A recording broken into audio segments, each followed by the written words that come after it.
Hello guys, welcome back to my YouTube channel MDZ Allround. तो दोस्तों, इस video के अंदर मैं डिस्कस करने वाला हूं सावित्रीबाई फुले पुणे यूनिवर्सिटी एचपीपीयू पुणे यूनिवर्सिटी का most expected question organic chemistry का।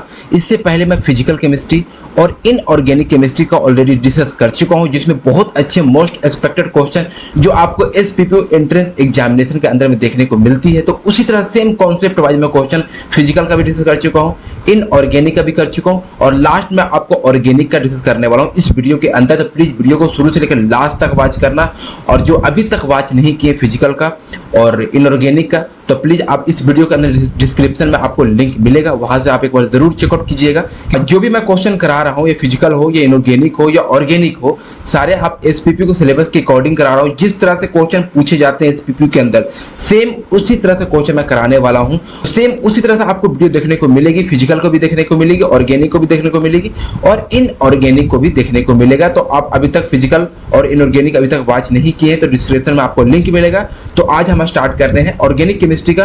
तो प्लीज वीडियो को शुरू से लेकर लास्ट तक वॉच करना, और जो नए चैनल पर सब्सक्राइब करना, और वीडियो पसंद है तो लाइक करना। ओके, तो फर्स्ट नंबर क्वेश्चन पूछा गया, the correct IUPAC structure. IUPAC structure आपको बताना है 7 इथाइल 2,5,6 ट्राइमिथाइल 1,8 डाइइन। तो आपको इस तरह से क्वेश्चन देखने को मिलती है एचपीपीयू के अंदर में। आईयूपीएसी से क्वेश्चन देखने को मिल जाती है, एक या दो बेसिक लेवल क्वेश्चन पूछे जाते हैं, तो आपको प्रैक्टिस में करवा रहा हूँ।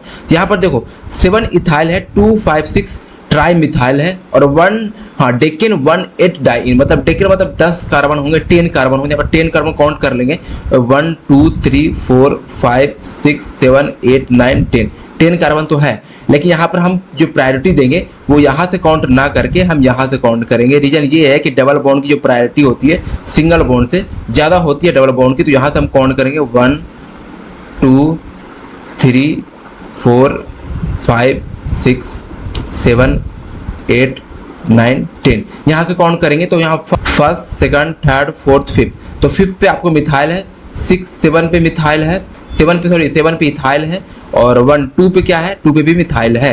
तो क्वेश्चन पूछेगा 2 5 6, देखो 2 पे भी मिथाइल है और 5 पे भी मिथाइल है और 6 पे भी मिथाइल है और 7 पे आपका इथाइल है।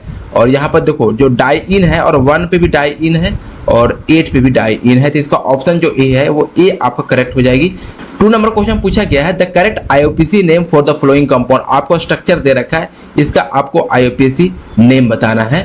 तो यहाँ पर देखो, यहाँ से हम काउंट करेंगे कि अल्डिहाइड का सबसे फर्स्ट प्रायोरिटी देते हैं, तो अल्डिहाइड से हम काउंट करेंगे। तो यहाँ 1 ये हो जाएगा और ये सेकंड हो जाएगा और ये थर्ड हो जाएगा और ये फोर्थ हो जाएगा। ठीक है, तो सेकंड मतलब यहाँ 2 हाइड्रोक्सी 3 हाइड्रोक्सी, मतलब 2 3 हाइड्रोक्सी और आपको 4 मिथॉक्सी। तो 2 हो गया, 3 हो गया, डाई हाइड्रोक्सी हो गया, 4 मिथॉक्सी हो गया। इसका ऑप्शन आपका बी करेक्ट हो जाएगी।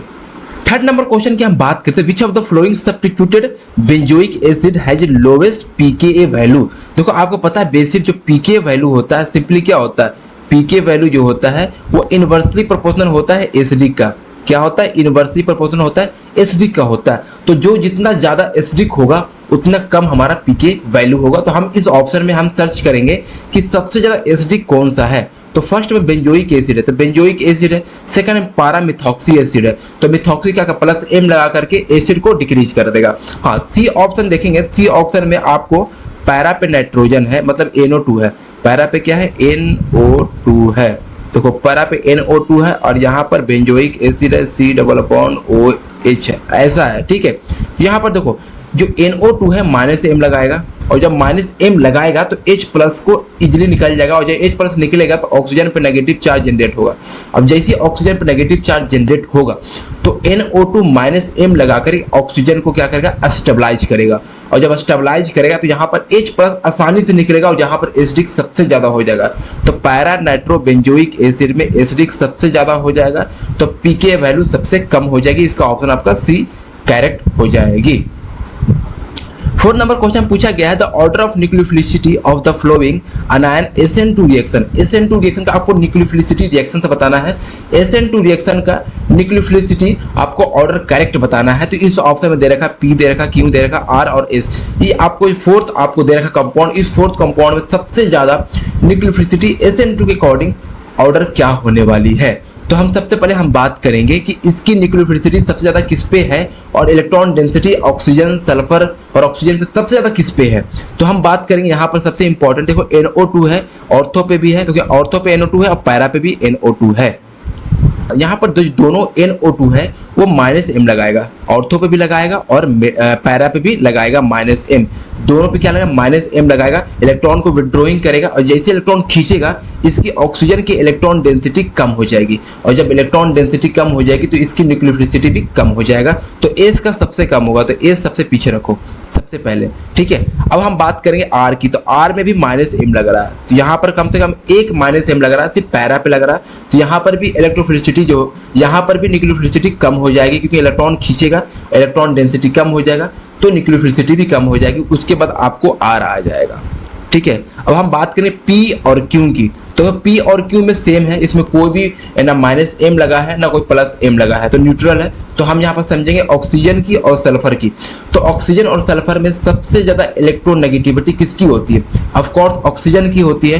तो ऑक्सीजन की सबसे ज्यादा इलेक्ट्रोनेगेटिविटी होती है, तो अपने इलेक्ट्रॉन अपनी तरफ खींच के रखेगा, इलेक्ट्रॉन देना पसंद नहीं करेगा, और जब इलेक्ट्रॉन देना पसंद नहीं करेगा तो न्यूक्लियोफिलिसिटी उसका कम हो जाएगा। यहाँ पर क्यू की ज्यादा हो जाएगी, तो क्यू सबसे ज्यादा हो जाएगा, फिर उसके बाद पी हो जाएगा, तो ऑप्शन इसका बी करेक्ट हो जाएगा। 5th नंबर क्वेश्चन की हम बात करें तो 5th नंबर क्वेश्चन पूछा है एसिडिक स्ट्रेंथ, आपको बताना है इंक्रीजिंग ऑर्डर के अंदर में। तो फर्स्ट ऑप्शन में ट्राइक्लोरोएसिटिक एसिड है, फॉर्मिक एसिड है और एसिटिक एसिड है। देखो सिंपली में आप समझेंगे कि ट्राइक्लोरो मतलब कि ये है एसिटिक एसिड है, बट यहाँ पर क्लोरीन अटैच है। सिंपली ऐसा है कि C डबल बॉन्ड O है और यहाँ से O और H अटैच है, ठीक है। और इसके साथ है 3 क्लोरीन आपको देखने को मिलेगी, 3rd क्लोरीन देखने को मिलेगी। और आपको पता है क्लोरीन क्या करता है, -I लगाएगा सिंपली, और -I लगा करके यहाँ पर H+ जब निकलेगा तो यहाँ पर ऑक्सीजन जनरेट होगा -I मतलब -O। जैसी -O जनरेट होगा तो -I लगा करके ऑक्सीजन नेगेटिव को स्टेबलाइज करेगा। तो यहाँ पर एसिडिक स्ट्रेंथ ज्यादा होगा, क्योंकि ऑक्सीजन नेगेटिव जितना ज्यादा स्टेबलाइज होगा तभी तो H+ आसानी से निकलेगा, तभी तो वहाँ पर एसिडिक स्ट्रेंथ ज्यादा होगी। तो यहाँ पर इसकी वजह से ट्राइक्लोरोएसिटिक सबसे ज्यादा होगा। अब यहाँ पर एसिटिक एसिड की हम बात करें तो एसिटिक एसिड केस में क्या होता है कि C डबल बॉन्ड O, यहाँ पर भी OH है, यहाँ पर देखो, बट यहाँ पर क्या है ना कि CH3 अटैच है।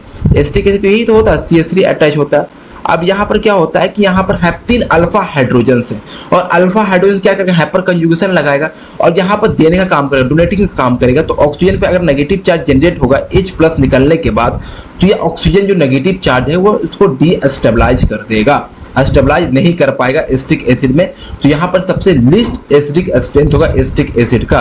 तो यहाँ पर आपको वैसे ही पता है एसिटिक एसिड वीक एसिड होता है, तो सबसे जो कम होगा एसिटिक एसिड मतलब कम स्ट्रेंथ होगा एसिडिक, उसका फॉर्मिक होगा, और सबसे ज्यादा होगा ट्राइक्लोरोएसिटिक एसिड। इसका ऑप्शन आपका ए करेक्ट हो जाएगी।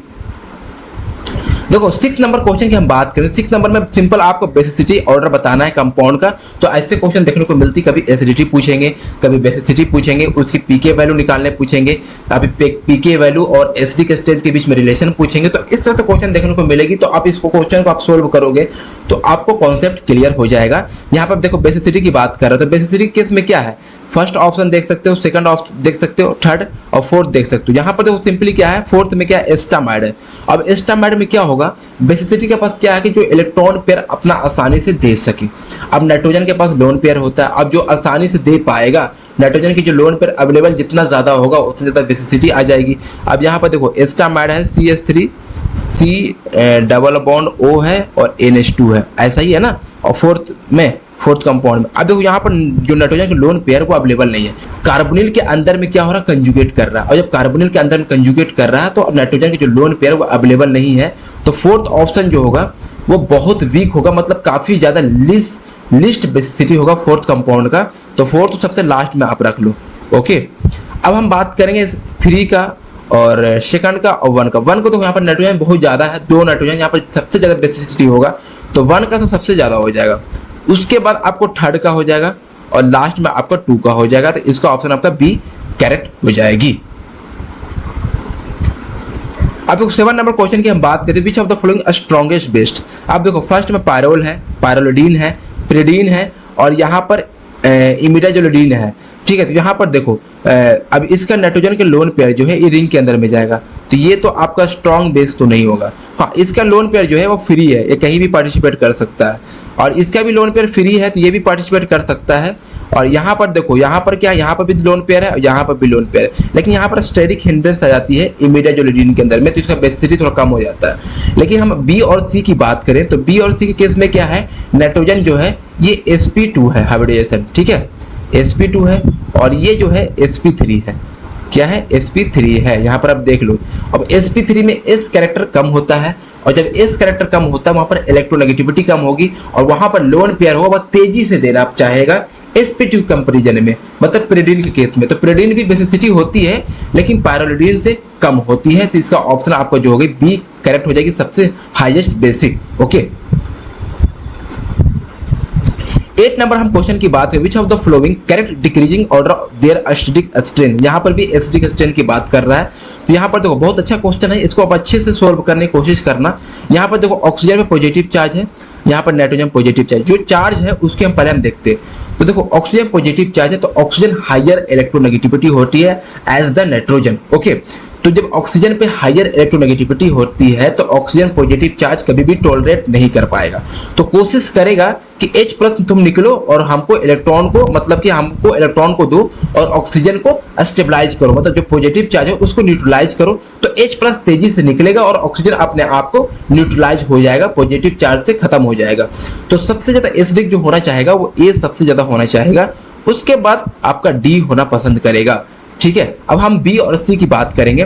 तो यहाँ पर नाइट्रोजन से हाइड्रोजन अटैच है और यहाँ पर ऑक्सीजन से हाइड्रोजन अटैच है, तो किसकी इलेक्ट्रोनेगेटिविटी ज्यादा होती है, ऑक्सीजन की ज्यादा होती है। तो ऑक्सीजन चाहेगा अपनी तरफ इलेक्ट्रॉन खींचने की, जैसे इलेक्ट्रॉन को खींचेगा H प्लस तेजी से निकल जाएगा, तो जब H प्लस तेजी से निकलेगा तो यहाँ पर एसिडिक ज्यादा हो जाएगी, तो उसके बाद सी आपको देखने को मिलेगा, और सबसे कम जो होगा वो आपका बी देखने को मिलेगा। तो कौन सा ऑप्शन में है, तो ऑप्शन आपका सी देखने को मिलेगी, ए डी सी बी, मतलब ऑप्शन सी आपका करेक्ट हो जाएगा। अब यहाँ पर देखो 9 नंबर क्वेश्चन में स्टीरियो से है, the correct statement about the flowing molecule. यहाँ पर देखो इस कंपाउंड का बताना है कि मॉलिक्यूल का करेक्ट ऑप्शन क्या है। यहाँ पर ऑप्शन आप देख सकते हैं, इस ऑप्शन में आपको बताना है। सिंपली ये जो कंपाउंड है इसके अंदर आप देखोगे प्लेन ऑफ सिमेट्री, यहाँ पर प्लेन ऑफ सिमेट्री आप देखोगे तो प्लेन ऑफ सिमेट्री किसी भी एंगल से आपको देखने को नहीं मिलेगी। रीजन ये है कि देखो अगर प्लेन ऑफ सिमेट्री डालते हो तो यहाँ से और इससे दोनों रिफ्लेक्ट करेगा, सही है, यहाँ से यहाँ रिफ्लेक्ट करेगा, ये भी सही है, यहाँ से यहाँ रिफ्लेक्ट करेगा, ये भी सही है, यहाँ से यहाँ करेगा रिफ्लेक्ट, ये भी सही। लेकिन ब्रोमीन जो है ना ये आपस में रिफ्लेक्ट ही नहीं करेगा, दिक्कत वाली बात यही है, तो प्लेन ऑफ सिमेट्री नहीं होगी। लेकिन यहाँ पर जब प्लेन ऑफ सिमेट्री नहीं होगा तो यहाँ पर कायरल मॉलिक्यूल होगा, तो ऑप्शन आपको ए और बी होगा, सी और डी तो नहीं हो सकता है। लेकिन यहाँ पर क्या कायरल प्लेन है, ऑफ कोर्स कायरल प्लेन है, कायरल एक्सिस तो हो नहीं सकता, लेकिन कायरल प्लेन है क्योंकि हमने कायरल प्लेन ही डाला है, तो कायरल प्लेन होगा, तो इसका ऑप्शन आपका ए करेक्ट हो जाएगा। 10 नंबर क्वेश्चन की बात करें तो इसमें क्वेश्चन जो पूछा गया सिस एंड ट्रांस डेकालिन से, ये क्वेश्चन देखने को मिलती है, डेकालिन से क्वेश्चन आपको देखने को मिलेगा, तो आप ध्यान रखना।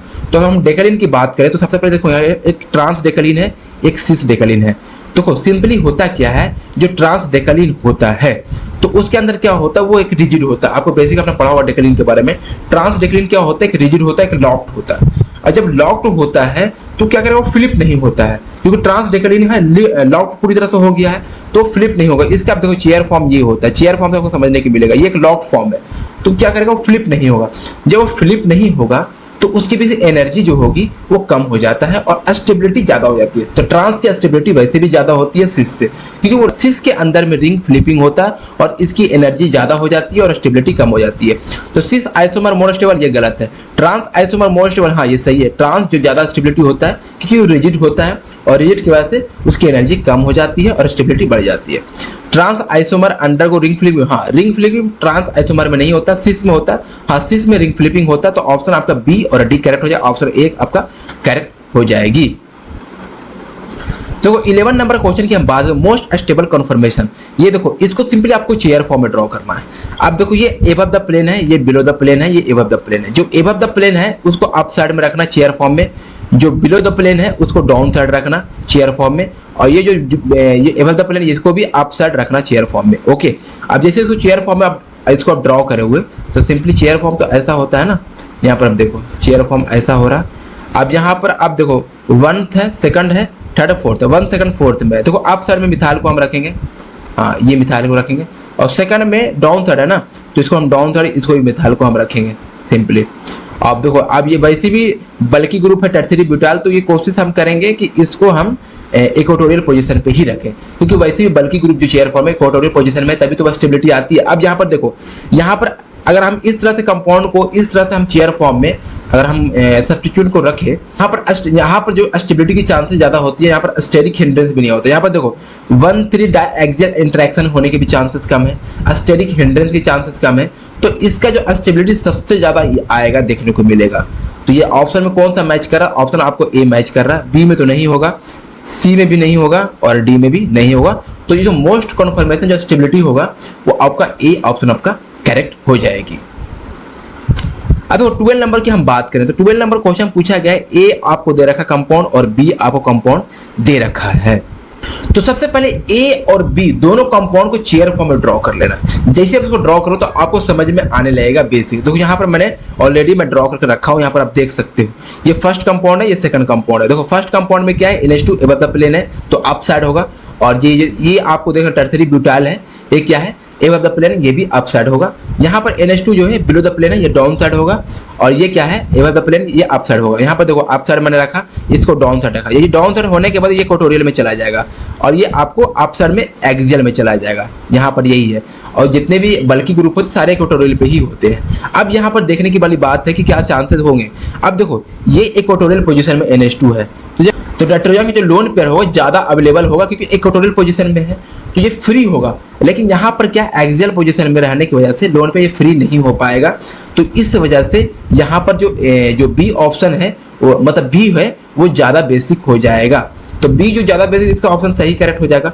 ए और बी आपको सिस ट्रांस भी होगा कि यहाँ पर देखो एक एबव द प्लेन है, एक बिलो द प्लेन, तो ए और बी सिस ट्रांस भी होने की चांसेस है, और यहाँ पर आपको डायस्ट्रियोमर्स होने की भी चांसेस है, तो ऑप्शन बी भी आपका करेक्ट हो जाएगी। यहाँ पर मेसो कंपाउंड की बात है तो मेसो तो नहीं होगा, यहाँ पर देखो ये दोनों क्या है ऑप्टिकली एक्टिव, तो मेसो कंपाउंड में प्लेन ऑफ सिमेट्री होना चाहिए और ऑप्टिकली इनएक्टिव होना चाहिए, बट ये ऑप्टिकली एक्टिव है दोनों, तो ऑप्टिकली एक्टिव इसका मतलब फोर्थ भी ऑप्शन सही होगा, मतलब 1 2 4 इसका ऑप्शन आपका सी करेक्ट हो जाएगी। अब 13 नंबर क्वेश्चन की बात करें तो इसमें तो पूछा गया है कि कौन सा मल्टीपल बॉन्ड है जो ज्यादा रिएक्टिव होगा किसके इलेक्ट्रोफाइल के।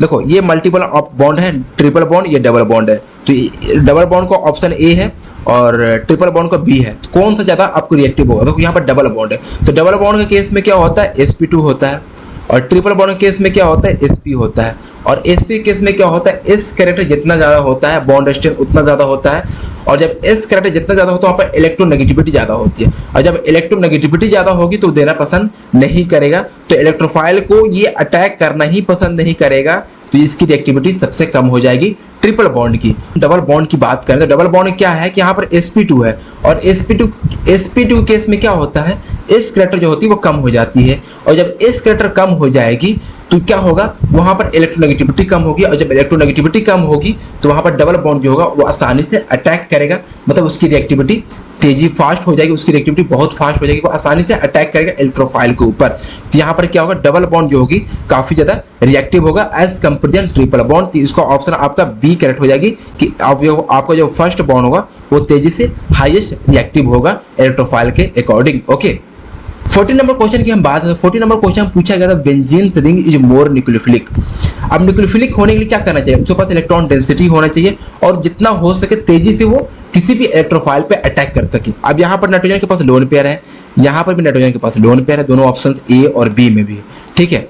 अब ये है कि नाइट्रोजन जो लोन पेयर है वो कंजुगेशन में पार्टिसिपेट हो रहा है, बट यहाँ पे नहीं हो रहा, तो जब ये कंजुगेशन में पार्टिसिपेट हो रहा है तो किसी भी इलेक्ट्रोफाइल पे तो अटैक नहीं कर पाएगा ना, तो इसकी न्यूक्लियोफिलिसिटी कम हो जाएगी, बट इसकी ज्यादा हो जाएगी क्योंकि फ्री है, तो ऑप्शन इसका ए आपका करेक्ट हो जाएगा 14 का।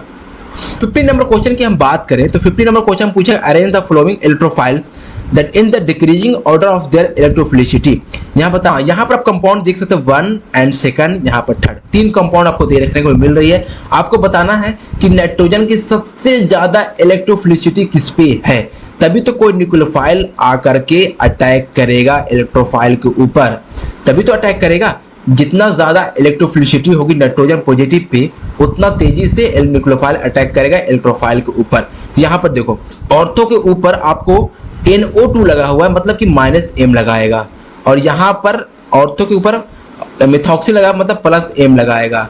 यहाँ पर भी मेटा के ऊपर लगा रहा है NO2 लगा हुआ है, तो यहाँ पर माइनस आई लगाएगा, यहाँ पर क्या लगेगा माइनस एम।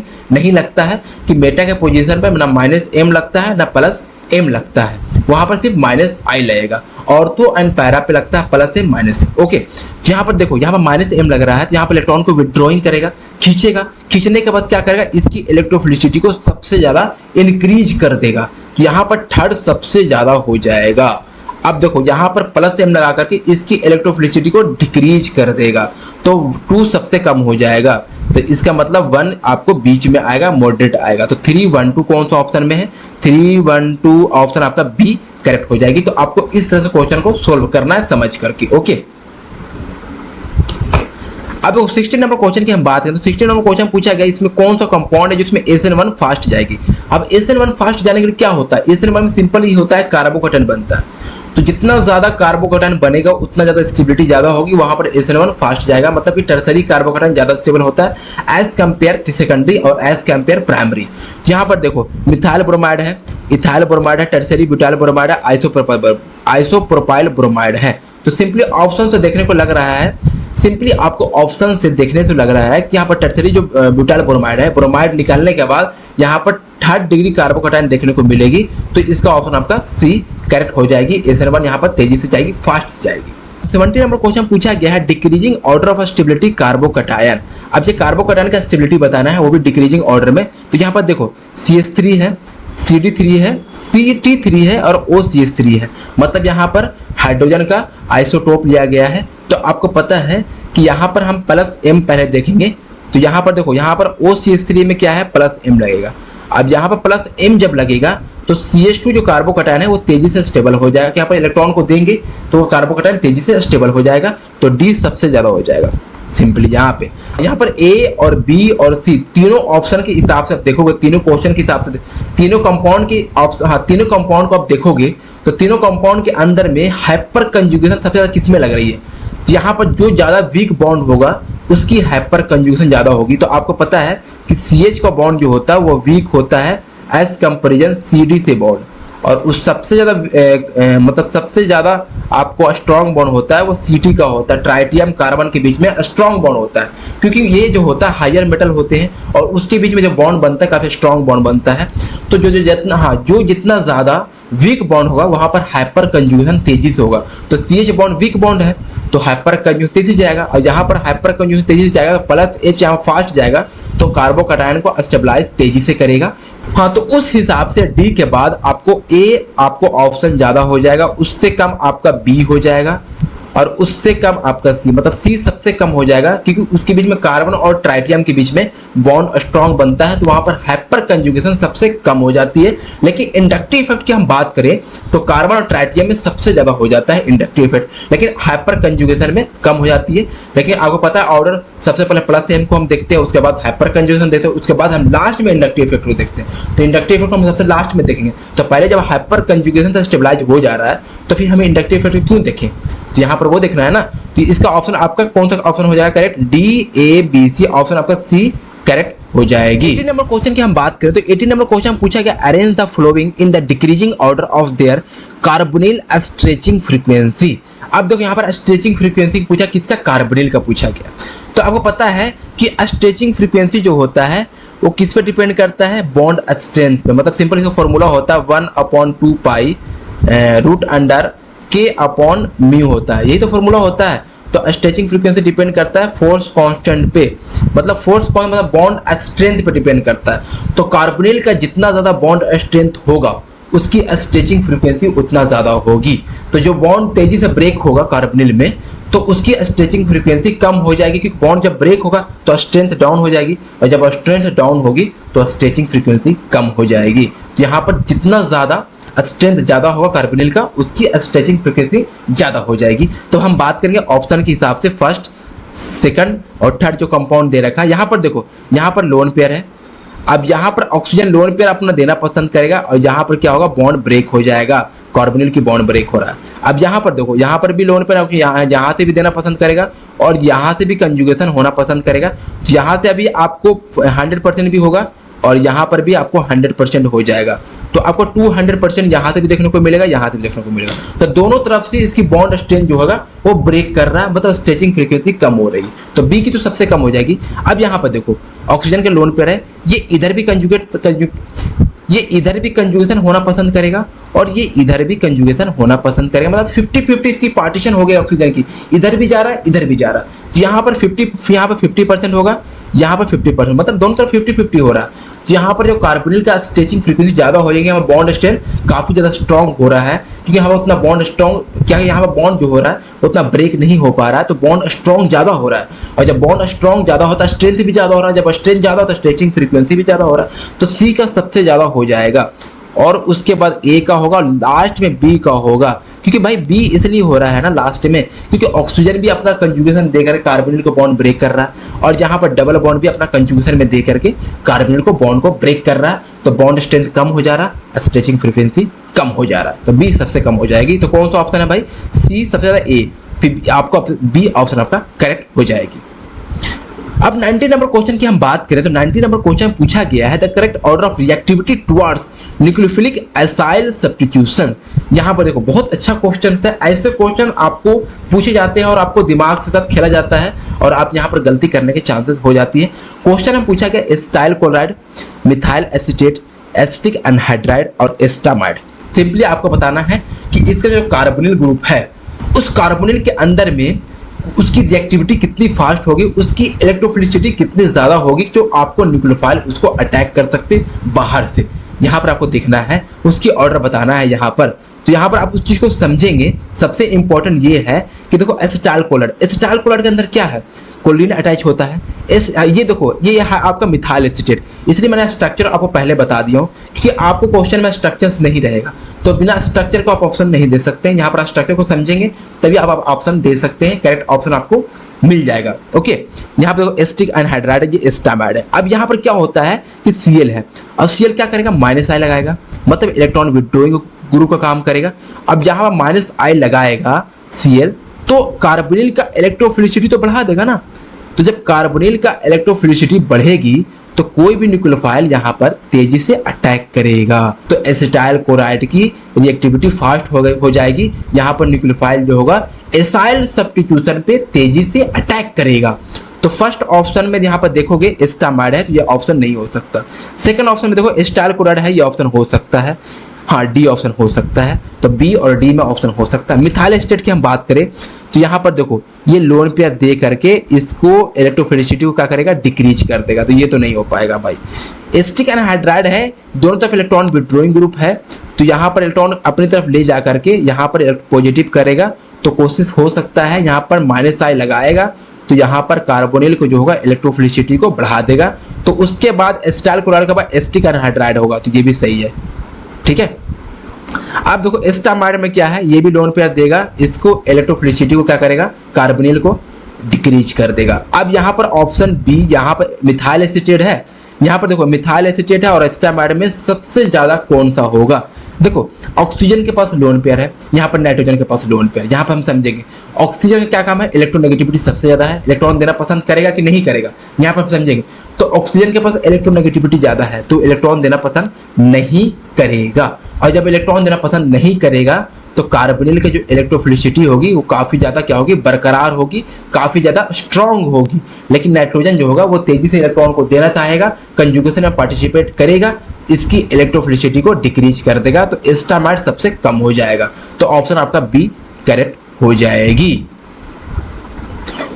अब 20 नंबर क्वेश्चन की हम बात करते हैं, तो 20 नंबर क्वेश्चन पूछा गया है कि among the flowing compound the decreasing order of reactivity towards electrophilic substitution। ये सिंपली वही क्वेश्चन पूछा गया है, थोड़ा सा घुमा दिया है क्वेश्चन को, यहाँ पर हम समझेंगे। यहाँ पूछा गया इलेक्ट्रोफिलिक सब्स्टिट्यूशन। अब देखो सिंपली यहाँ पर आपको बाहर में रिएजेंट दे रखा है, कोई भी रिएजेंट इलेक्ट्रोफाइल देख रखा है, अब इस पर अटैक करवाना है। अब अटैक करने के लिए सबस्ट्रेट को इलेक्ट्रॉन डेंसिटी ज्यादा होना चाहिए, सबस्ट्रेट को इलेक्ट्रॉन रिच ज्यादा होना चाहिए। तो कौन सा इलेक्ट्रॉन रिच करता है कंपाउंड से हम देखते हैं, ऑप्शन ए बी सी, मतलब जो ऑप्शन ए है, मतलब जो ऑप्शन जो मतलब कंपाउंड ए है, बी है, सी है, जो कंपाउंड दे रखा है उससे हम देखते हैं।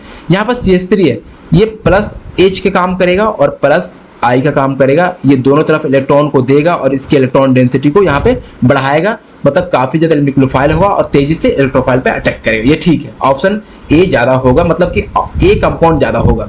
अब बी की बात करें, न्यूट्रल है, तो यहाँ पर हम आगे देखते हैं, यहाँ पर प्लस एम लगा रहा, तो प्लस एम लगा रहा तो हाइपर कंजुगेशन से ज्यादा ही है, तो यहाँ पर सी सबसे ज्यादा होगा, उसके बाद ए होगा।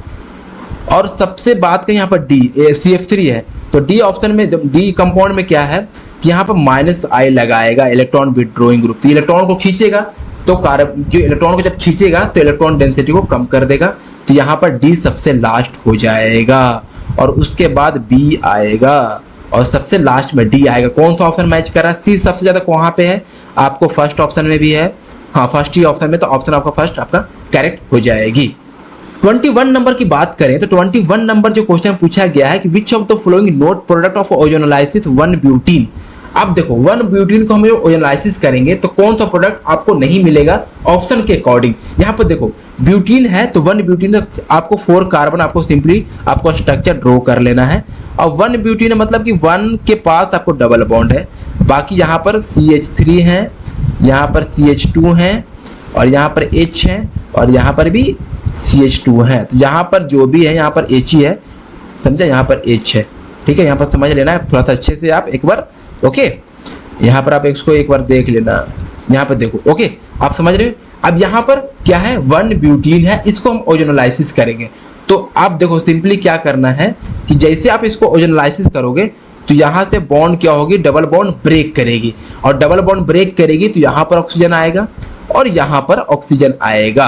अब यहाँ पर ऑक्सीजन आएगा तो इस कंपाउंड को हम क्या बनाएंगे, इस कंपाउंड जो बनेगा वो प्रोपेनॉल्डिहाइड बनेगा, क्योंकि 3 कार्बन है ना मेरे बच्चे, 3 कार्बन है और 3 कार्बन को हम क्या बोलेंगे, प्रोपेनॉल्डिहाइड, क्योंकि सिंपली जो है C डबल बॉन्ड OH है, कीटोन तो बनेगा नहीं कि C डबल बॉन्ड O है और H है। अगर H के जगह पर CH3 होता तो कीटोन बन जाता, लेकिन H है तो अल्डिहाइड बनेगा, तो यहाँ पर प्रोपेनॉल्डिहाइड बन जाएगा। और यहाँ पर सिंपली एक कार्बन है तो यहाँ पर अल्डिहाइड बनेगा, लेकिन क्या बनेगा, फॉर्मल्डिहाइड बन जाएगा, इसी को हम बोलते हैं मेथेनल, ओके।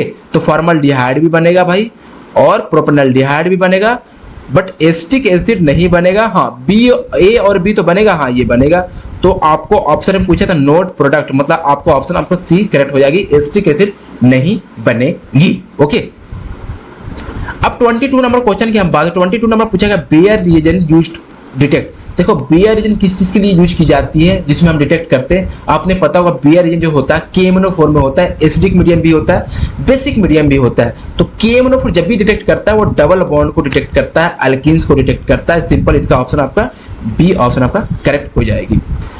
23 नंबर क्वेश्चन की बात करें तो 23 नंबर क्वेश्चन पूछा गया है कि आपको बताना है which of the following reagent will form 1 propanol from propene, मतलब कि प्रोपीन से 1 प्रोपेनॉल बनाते हैं तो कौन सा रिएजेंट का हम यूज करते हैं। देखो 1 प्रोपीन है तो प्रोपीन सिंपल ये कार्बन है, यहाँ पर देखो डबल बॉन्ड हो जाएगा, ये कार्बन है, ये प्रोपीन हो गया ना, बाकी जो बचा वहां पर सारे हाइड्रोजन लगा दो। अब यहाँ बताना है कि जब इसको हम रिजेक्ट करेंगे तो यहाँ पर सिंपली देखो B2H6 है ऑप्शन में, तो B2H6 हाइड्रोबोरेशन है, जैसे हाइड्रोबोरेशन से हम रिएक्शन करवाएंगे तो आपको पता है कि हाइड्रोबोरेशन में क्या बनता है, अल्कोहल आती है, क्योंकि आपको मैंने पहले ही बताया था कि हाइड्रोबोरेशन के अंदर में होता ये है कि इसमें क्या आता है, पहले BH2 अटैक करता है। अब BH2 अटैक करता है तो वहीं पर अटैक करता है BH2 जहां पर लेस हिंडर्ड है, तो यहाँ पर BH2 आएगा, डबल बॉन्ड ब्रेक करेगा, और जब BH2 आएगा तो यहाँ पर H2O2 है, तो यहाँ पर ऑक्सीजन इंसर्शन होता है, मतलब OH आ जाता है, तो यहाँ पर आपको OH देखने को मिलेगा और यहाँ पर H देखने को मिलेगा सिंपली। तो यह चांसेस ज्यादा हैं कि जब हम हाइड्रोबोरेशन करेंगे तो यहाँ पर 1 प्रोपेनॉल देखने को मिलेगा, लेकिन यहाँ पर एक्वस KOH है, यहाँ पर इलिमिनेशन हो जाएगा, डिहाइड्रेशन हो जाएगा, ये ऑप्शन तो नहीं होगा। हाँ यहाँ पर H2SO4 है और H2 है, यहाँ पर मार्कोनिकॉफ रूल फॉलो करेंगे, तो मार्कोनिकॉफ रूल में क्या होता है, यहाँ पर आपको जो प्रोडक्ट मिलेगा वो 2 प्रोपेनॉल देखने को मिलेगा। सिंपली आपको पता है मार्कोनिकॉफ में क्या होता है, जहां पर जितना ज्यादा हाइड्रोजन होते हैं वहीं पर हाइड्रोजन अटैच करेगा, तो यहाँ पर आप देखोगे यहाँ पर ज्यादा आपको हाइड्रोजन देखने को मिलेगा कि CH2 यहाँ पर यहाँ पर एक H है, तो यहाँ पर ज्यादा हाइड्रोजन आएंगे और बाकी जो OH होगा वो सेकंड कार्बन पर आएगा, तो मार्कोनिकॉफ में सेकंड कार्बन पे OH आएगा तो आपको देखने को मिलेगा 2 प्रोपेनॉल, तो ये भी नहीं होगा, सी ऑप्शन भी नहीं होगा। और यहाँ पर D जो है वो ऑक्सीमर्कुरेशन है, तो यहाँ पर भी 2 प्रोपेनॉल देखने को मिलेगा, तो ये ऑप्शन भी नहीं होगा। तो इसका ऑप्शन आपका करेक्ट जो रिएजेंट होगा वो ऑप्शन आपका ए करेक्ट हो जाएगी। 24 नंबर क्वेश्चन पूछा गया, how do we test for alkenes. Alkene के लिए हम कैसे टेस्ट करते हैं? सिंपली ये होता है, इसका ऑप्शन आपका बी करेक्ट हो जाएगी, the turn bromine water colourless. Alkene के टेस्ट होते हैं, यहाँ पर देख सकते हो, test for presence of alkene we use bromine water test की जाती है अल्किन्स का, जिसमें ब्रोमीन वाटर जो होते हैं वो ऑरेंज ब्राउन होते हैं सोल्यूशन ऑफ Br2 के साथ। व्हेन अल्किन इज एडेड, जब अल्किन को हम एडेड करते हैं, it undergo the electrophilic addition reaction with the bromine. यहाँ पर आप देख सकते हैं इस कंपाउंड को, यहाँ पर जो होता है वो कलरलेस देखने को मिल जाती है, तो इसका ऑप्शन आपका बी करेक्ट हो जाएगा। 25 नंबर क्वेश्चन की हम बात करें तो 25 नंबर क्वेश्चन पूछा गया, a gas on passing through ammoniacal solution of silver nitrate, silver nitrate gives a precipitate, the gas में क्या हो सकता है, कौन सी गैस हो सकती है जब हम अमोनिकल सॉल्यूशन पास करते हैं? तो उस गैस का आपको बताना है कि उस गैस से जैसे ही हम अमोनिकल सिल्वर पास करते हैं तो आपको प्रिसिपिटेट देखने को मिलता है, वो भी आपको व्हाइट प्रिसिपिटेट देखने को मिल जाती है। तो वो गैस होता है आपको एसिटिलीन, आपका ऑप्शन ए करेक्ट हो जाएगा। यहाँ पर देख सकते हैं यही आपको एसिटिलीन गैस होता है जिसमें सिल्वर नाइट्रेट पास करते हैं, यहाँ पर आपको व्हाइट पीपीटी देखने को मिल जाती है, जिसका ऑप्शन आपका ए करेक्ट हो जाएगी। 26 नंबर क्वेश्चन पूछा गया था, product form the predominantly in the reactions toluene with chlorine in the presence of FeCl3। इस क्वेश्चन पूछा गया है कि जब टॉलिन को हम रिएक्ट करते हैं Cl2 के साथ और वो भी किसमें, अनहाइड्रस FeCl3 के साथ, तो आपको प्रोडक्ट क्या देखने को मिलती है? तो यहाँ पर देख सकते हैं 1 क्लोरो, मतलब कि ऑर्थोक्लोरोटॉलिन भी देखने को मिलती है, पैरा क्लोरोटॉलिन भी देखने को मिलती है FeCl3 अनहाइड्रस FeCl3 के साथ। यहाँ पर ध्यान रखना है, ऑप्शन आपका बी करेक्ट हो जाएगी। 27 नंबर क्वेश्चन पूछा गया था, product form when benzene react with CH3COCl in the presence of AlCl3। आपको पता है ये क्वेश्चन जो है फ्रीडल क्राफ्ट का रिएक्शन का क्वेश्चन है, और आपको बेसिक पता तो आप इजी में कर दोगे। जैसे बेंजीन है सिंपली, अब बेंजीन को क्या करते हैं कि जैसे हम बेंजीन को हम रिएक्ट करते हैं किसके साथ, CH3, यहाँ पर देखो COCl के साथ हम जैसे रिएक्ट करते हैं इन the presence of Lewis acid AlCl3। अब ये क्या करता है, ऑक्सीजन, ये क्या करता है, कोलिन के पास लोन पेयर होता है। आपको पता है इसका मैकेनिज्म, आपको पता है तो आप इजी भी कर दोगे फ्रीडल क्राफ्ट का। ये कोलिन का लोन पेयर जो होता है अल्युमिनियम के वैकेंट ऑर्बिटल में जाके शिफ्ट करता है, क्योंकि इसके पास इलेक्ट्रॉन डिफिशिएंट है, इसके पास एक डब्बा जो है खाली इलेक्ट्रॉन है, वैकेंट ऑर्बिटल है, तो अपना कोलिन लोन पेयर इसमें शिफ्ट करेगा। जैसे शिफ्ट करता है कोलिन पॉजिटिव हो जाता है और अल्युमिनियम नेगेटिव होता है, उसके बाद बॉन्ड यहाँ से ब्रेक हो जाता है स्टेबल के लिए, और कार्बोनिल जो होता है पॉजिटिव हो जाता है, इसी को हम बोलते हैं एसिटाइल। अब इसके बाद जो होता है ये कि जो बेंजीन होता है उसके पास इलेक्ट्रॉन डेंसिटी होता है, ये इस पे अटैक करता है कार्बोनिल को ऊपर, और अटैक करने के बाद आपको देखने को मिल जाती है ऑप्शन आपको सी, इसको बोलते हैं एस्टोफिनॉन, इसी को बोलते हैं एस्टोफिनॉन। इसका ऑप्शन ऑफ सी आपका करेक्ट हो जाएगा। यहाँ पर आप देख सकते हैं यही चीज था, बेंजीन को हमने रिएक्ट करवाया, सिंपली आपको एस्टोफिनॉन देखने को मिल जाती है, यही आपको कंपाउंड देखने को मिल जाती है, ऑप्शन आपका सी करेक्ट हो जाएगी। 28 नंबर क्वेश्चन पूछा गया, which of the flowing species decreasing order of stability. यहाँ पर भी कार्बोकैटायन का स्टेबिलिटी पूछा गया है। यहाँ पर देखो बहुत क्वेश्चन अच्छा है, बहुत इजी है। यहाँ पर देखो ऑप्शन ए है, यहाँ पर क्या कर रहा है कि यहाँ से आपको प्लस एम लगाएगा, कंजुगेशन से आपको स्टेबल हो जाएगा, और स्टेबल होने के बाद यहाँ पर कार्बोकैटायन देखने को मिलेगी, तो ये भी काफी अच्छा स्टेबल है। यहाँ पर देखो यहाँ पर भी लॉन्ग कंजुगेशन है, तो ये भी काफी अच्छा स्टेबिलिटी कर रहा है कार्बोकैटायन के, यहाँ पर भी स्टेबिलिटी अच्छी है। यहाँ पर स्टेबिलिटी उतना अच्छा नहीं है, लेकिन यहाँ पर देखो फोर्थ में कोई भी कंजुगेशन नहीं है, तो फोर्थ तो सबसे कम हो जाएगा। तो ऐसा ऑप्शन आपको देखना है कि जो सबसे कम, सबसे लिस्ट स्टेबिलिटी आपको देखना है। अगर वैसा कंपाउंड आपको दिखने को मिल रही है तो सबसे पहले उसको क्या करो, एलिमिनेट करो। तो फोर्थ सबसे लास्ट में है, यहाँ पर कौन सबसे फोर्थ लास्ट में है, तो ये भी नहीं होगा, ऑप्शन आपको ए और बी और डी होगा। और सबसे ज्यादा यहाँ पर लॉन्ग कंजुगेशन हो, मतलब 2 सबसे ज्यादा हो जाएगा, क्योंकि लॉन्ग कंजुगेशन है, यहाँ पर स्टेबिलिटी सबसे ज्यादा हो जाएगी।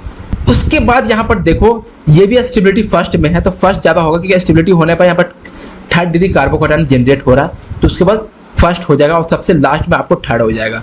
तो कौन सा ऑप्शन है भाई, देख लेते हैं यहाँ पे, तो ये तो नहीं होगा, हाँ सेकंड है, फिर 1 है, हाँ ऑप्शन आपका बी करेक्ट हो जाएगी। तो यही आपको ऐसे सोल्व करना है क्वेश्चंस को। 29 नंबर क्वेश्चन पूछा गया, which of the following SN2 reactions more quickly.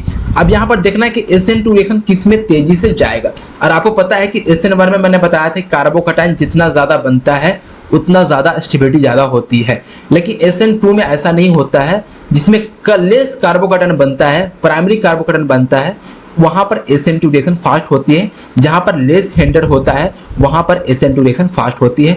अगर यहां पर SN2 की बात करें ऑप्शन ए में, तो यहां पर फास्ट नहीं होगी, यहां पर की सेकेंडरी कार्बोकेटायन भी बनेगा, यहां पर स्टेरिक हिंड्रेंस ज्यादा है बी के कंपैरिजन में। बी के यहां पर बी देख सकते हो, बी में क्या है कि स्टेरिक हिंड्रेंस भी नहीं है और यहां पर तेजी से SN2 फास्ट होगी।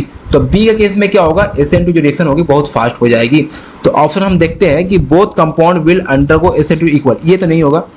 हाँ, compound B will undergo SN2 reaction more quickly, हाँ ये सही है, ऑप्शन बी करेक्ट हो जाएगी। हाँ ए तो नहीं होगा, सॉरी सी तो नहीं होगा, डी भी नहीं होगा, मतलब कि ऑप्शन इसका बी करेक्ट हो जाएगी। क्योंकि 30 नंबर क्वेश्चन पूछा गया what is the major product when 2 methyl 2 butene react with HI।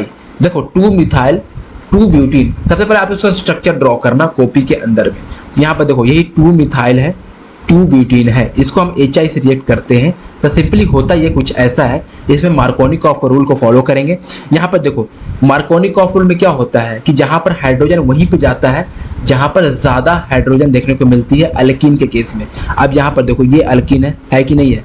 अब देखो यहाँ पर कौन सी कार्बन में हाइड्रोजन ज्यादा है, ऑफ कोर्स इसमें है, इसमें ज्यादा है कि यहाँ पर 1 हाइड्रोजन, यहाँ पर एक भी हाइड्रोजन नहीं है, तो यहाँ पर हाइड्रोजन ज्यादा है। तो मार्कोनिकॉफ में जहाँ पर जितना ज्यादा हाइड्रोजन होते हैं वहीं पर हाइड्रोजन शिफ्ट करेगा और बाकी जो कार्बन बचा वहां पर आयोडीन शिफ्ट कर जाएगा। यही मार्कोनिकॉफ का रूल को फॉलो है। और मार्कोनिकॉफ रूल जो फॉलो होता है वो पर ऑक्साइड के एब्सेंस में होता है, विथआउट पर ऑक्साइड के होता है मार्कोनिकॉफ। अगर पर ऑक्साइड दे रखा है तो एंटी मार्कोनिकॉफ होगा और एंटी मार्कोनिकॉफ में अपोजिट होता है मार्कोनिकॉफ से। तो यहीं पर ध्यान रखना, बेसिक पॉइंट को ध्यान रखना, मार्कोनिकॉफ और एंटी मार्कोनिकॉफ, इससे क्वेश्चन SPPO में देखने को मिलती है।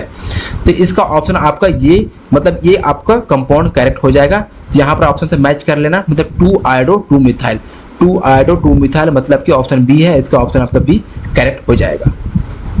अब 31 नंबर क्वेश्चन पूछा गया है कि identity the product form when the flowing molecule undergo ozonolysis. Simple, ये भी फिर से ओजोनोलाइसिस क्वेश्चन पूछेगा। हम डबल बॉन्ड को सिंपली क्या करेंगे, ब्रेक करेंगे।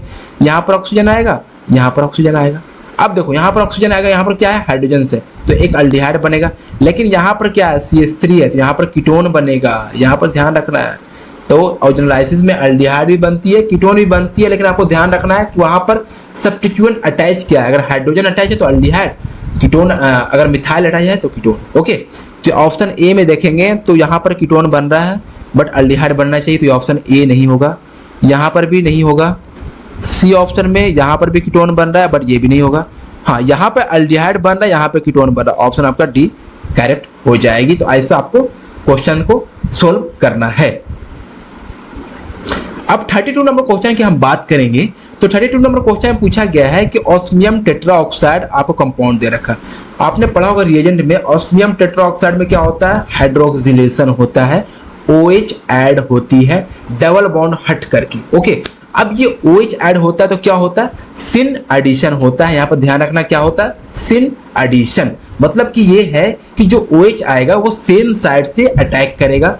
अगर एक OH एबव द प्लेन आ रहा है तो अगला OH भी एबव द प्लेन आएगा। ऐसा नहीं कि एक OH एबव द प्लेन आएगा और एक OH बिलो द प्लेन आएगा, ऐसा कभी भी नहीं होगा, यहाँ पर ध्यान रखना है। तो ऑप्शन हम समझते हैं। तो ऑप्शन ए में क्या है कि दोनों एबव द प्लेन है और दोनों बिलो द प्लेन है। तो अगर दोनों OH एबव द प्लेन आ रहा है तो जो CH3 और बिलो की तरफ से आएगा, सही बात है।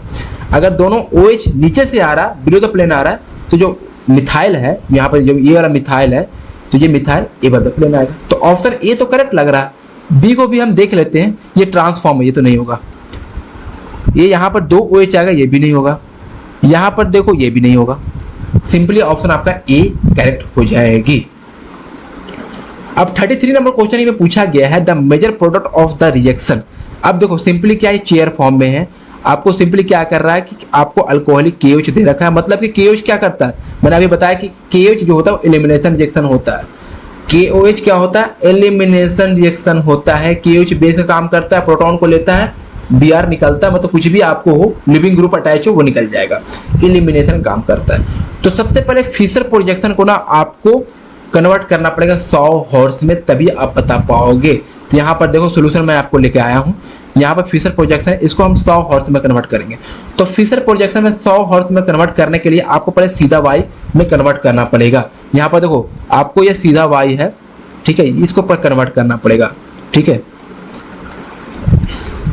अब देखो यहाँ पर 1 हो गया, यहाँ पे 1 हो गया, सेकंड यहाँ पे, सेकंड यहाँ पे, तो कार्बन 1 है। तो जो CH3 है ना, इसको हम प्लेन में रखते हैं, दोनों CH3 को हम प्लेन में, जो आपको वर्टिकल होता है ना, वर्टिकल को हम प्लेन में रखते हैं, तो इसको हम वर्टिकल को प्लेन में रख दिया मैंने, ठीक है।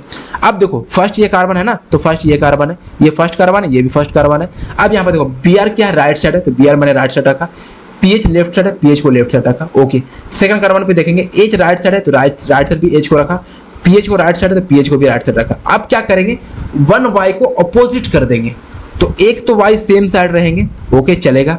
एक वाई को अपोजिट करेंगे, 180 को रोटेट करेंगे, तो यहाँ पर देखो ये सिंपली यहाँ पर जाएगा CH3 और ये यहाँ पर आएगा पीएच और यहाँ पर आएगा Br सिंपली। तो देखो CH3 ऊपर चला गया, अब पीएच जो है नीचे आ गया और Br नीचे आ गया सिंपली। अब कुछ नहीं करना है, बेस को लाना है, प्रोटॉन यहाँ से अटैक करेंगे, सिंपली यहाँ से अटैक करा वापस, Br एलिमिनेट हो जाएगा और यहाँ पर डबल बॉन्ड आएगा और जैसे है वैसे ही करना, अब कुछ भी चेंज नहीं करना।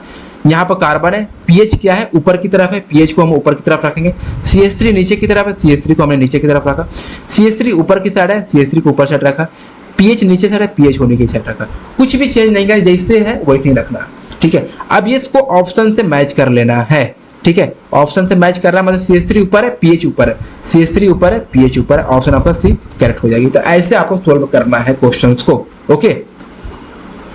34 नंबर क्वेश्चन पूछा गया है, the presence of nitro group in benzenes.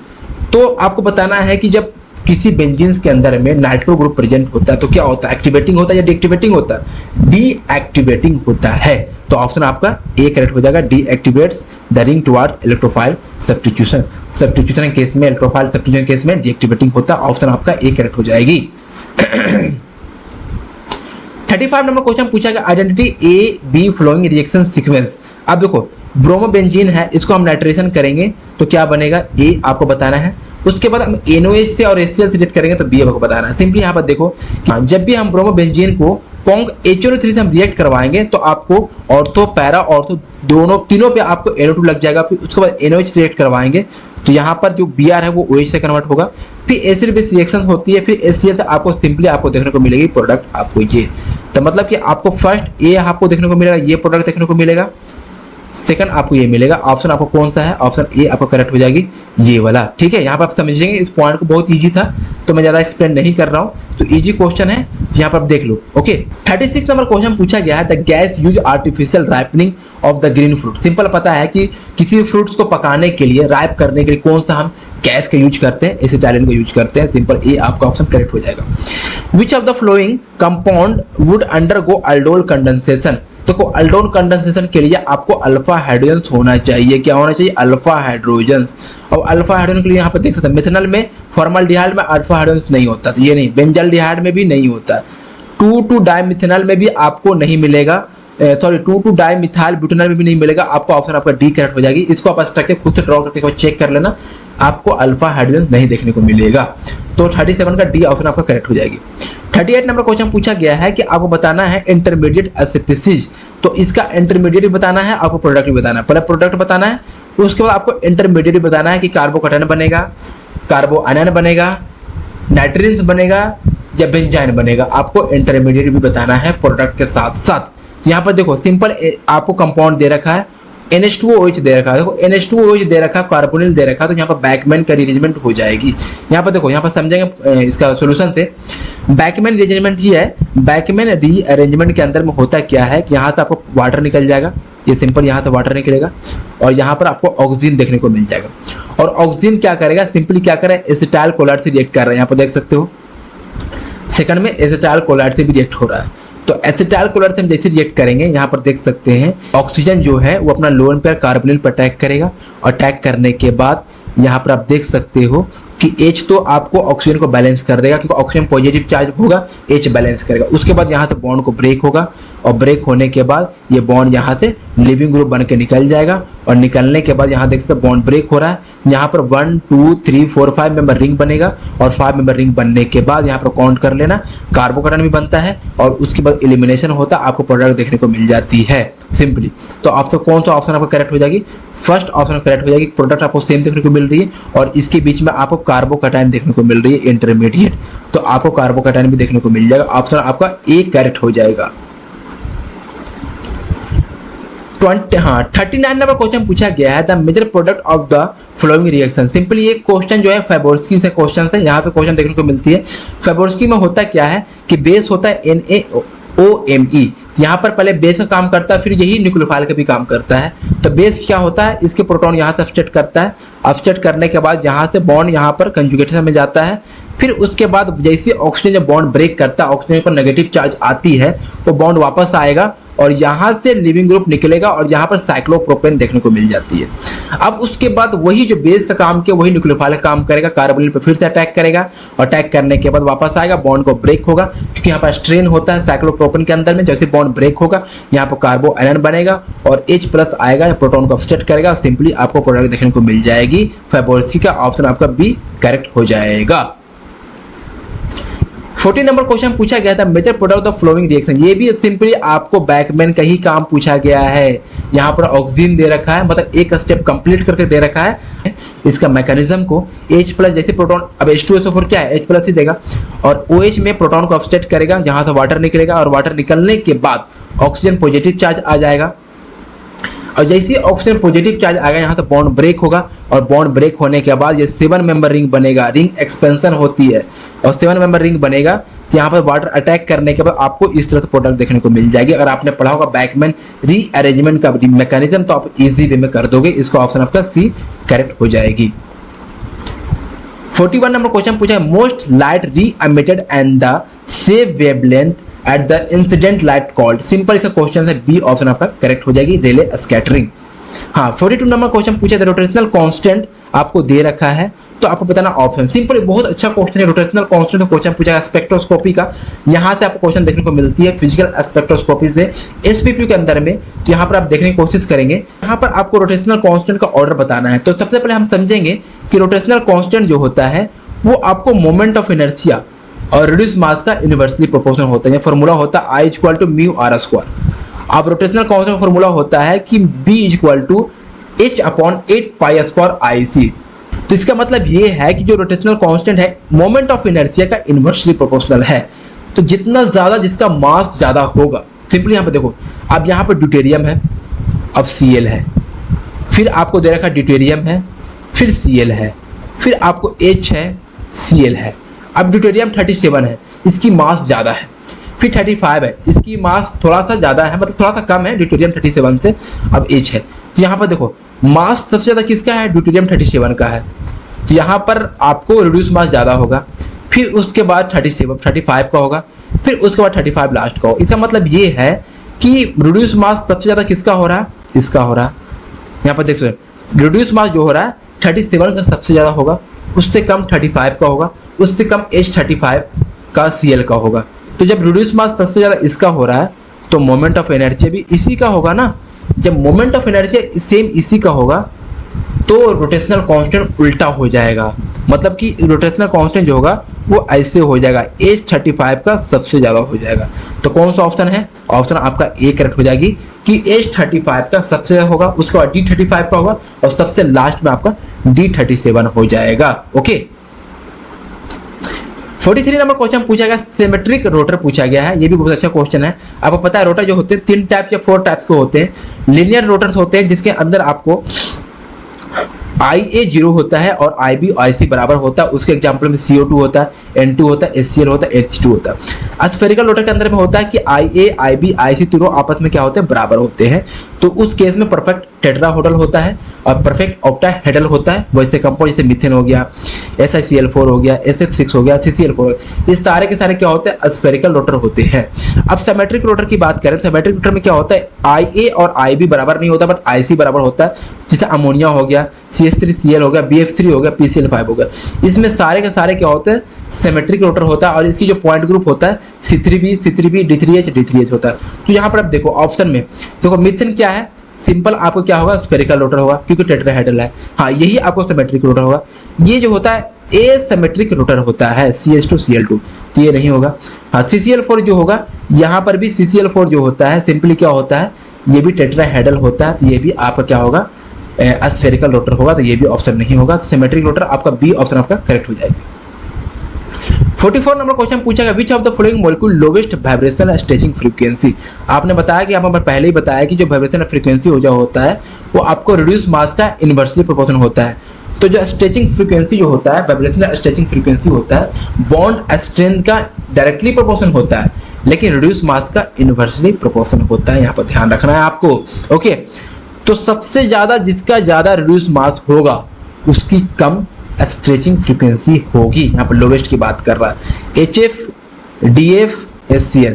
यहाँ पे HF तो भाई रिड्यूस मास कम है, DF का थोड़ा ज्यादा है, SCl का थोड़ा और ज्यादा है, लेकिन DCl का सबसे ज्यादा है। ड्यूटेरियम का मास वैसे भी ज्यादा, कोल्डिन का मास और भी ज्यादा।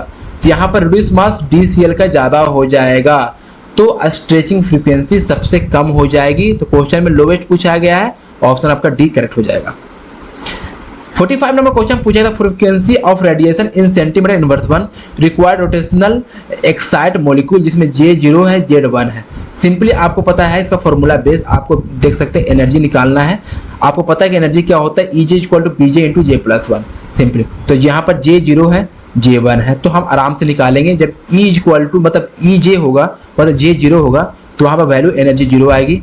अब E1 होगा तो वहाँ पर 2B आएगा, तो हम डिफरेंस करेंगे E1 - E0 तो आपको 2B आएगा। और V जो होता है रोटेशनल कांस्टेंट जो वैल्यू होती है 1.4 सेंटीमीटर इनवर्स 1 होता है। जैसे हम पुट करेंगे तो आपका जो वैल्यू आएगी एनर्जी का डिफरेंस 2.8 सेंटीमीटर इनवर्स 1 आएगा। इसका ऑप्शन आपका बी करेक्ट हो जाएगी। तो इस वीडियो के अंदर में 45 क्वेश्चन मैं डिस्कस करने वाला था और मैंने आपको 45 क्वेश्चन डिस्कस कर चुका हूं। तो आई होप आपको इस वीडियो से काफी कुछ सीखने को मिली होगी, काफी ज्यादा आपको कॉन्सेप्ट रिवाइज हुआ होगा, काफी ज्यादा कुछ समझने को मिला होगा। तो अगर आपको समझने को मिला होगा या फिर सीखने को मिला होगा कुछ नई चीज, तो वीडियो को जरूर लाइक करके जाना।